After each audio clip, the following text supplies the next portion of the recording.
Unit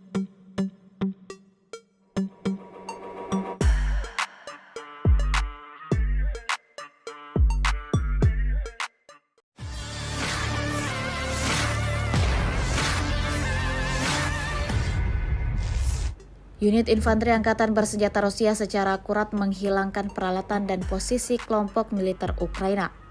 Terbaru dalam sebuah rekaman yang ramai beredar di aplikasi perpesanan Telegram pada Minggu 7 April 2024. Dalam rekaman menampilkan cuplikan hasil terbaik yang dicapai pasukan Rusia ketika operator quadcopter dan kru Sound-Sepek bekerja sama. Tepatnya di arah Kurakovsky, posisi infanteri Angkatan Bersenjata Ukraina menerima serangan brutal. Dampak serangan berupa ledakan dahsyat di beberapa titik tampak jelas dalam rekaman drone.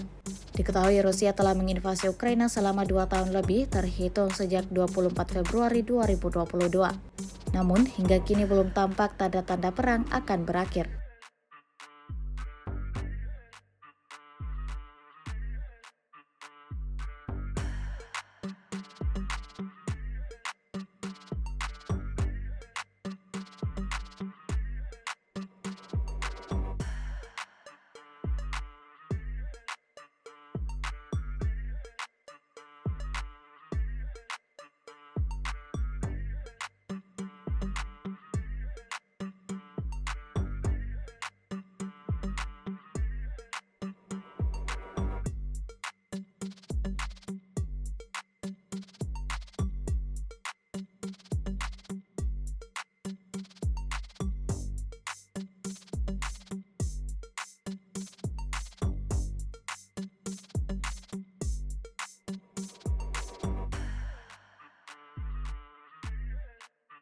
Download Tribun X sekarang, menghadirkan lokal menjadi Indonesia.